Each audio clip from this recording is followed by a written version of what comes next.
ఢిల్లీలో చాలా మీటింగులు జరిగాయి. తెలంగాణ, ఆంధ్ర రాష్ట్రం కేంద్ర ప్రభుత్వంతో మీటింగ్ జరిగింది నదీ జలాల విషయంలో. కొన్ని నిర్ణయాలు కూడా చేశాం. 2 రాష్ట్రాలు మొన్నటి వరకు కలిసి ఉన్నాం. ఏం తమ్ముళ్ళు, హైదరాబాద్ ని ఎవరు డెవలప్ చేశారు? నేనే కదా డెవలప్ చేసింది. అవునా కాదా? ఈ రోజు విభజన జరిగింది. విభజన జరిగిన తర్వాత మళ్లీ ఈ రాష్ట్రాన్ని కూడా అభివృద్ధి చేయాలని ఆలోచిస్తున్నాను.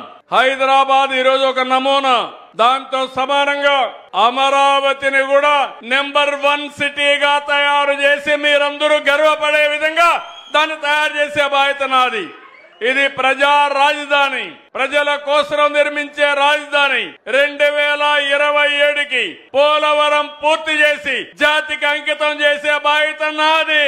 అదే మీరు చేస్తే 2001కే అయిపోయేది. గోదావరిని, పోలవరాన్ని గోదావరిలో ముంచేసిన పార్టీ ఆ పార్టీ.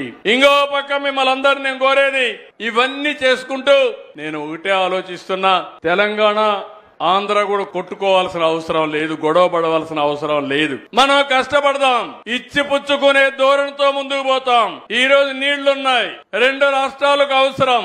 సముద్రం లేకపోయే నీళ్లు 2 రాష్ట్రాలు వాడుకుంటే ఇటు రాయలసీమ, అటు తెలంగాణలో ఉండే మెట్ట ప్రాంతాలు బాగుపడే అవకాశం వస్తుంది. మీ అందరూ చూశారు, భగవంతుడు నాకు ఒక అవకాశం ఇచ్చాడు. 9.5 సంవత్సరాలు సమైక్య ఆంధ్రప్రదేశ్ లో అందరికంటే ఎక్కువగా సీఎం ఉండే అవకాశం నాకు ఇచ్చిన దానికి నేను ఎప్పుడూ రుణపడి ఉంటా.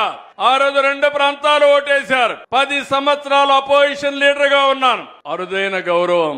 విభజన జరిగింది, అక్కడ ఉండే ఆస్తులు వాళ్లకు అనుభవించడానికి పనికొస్తాయి.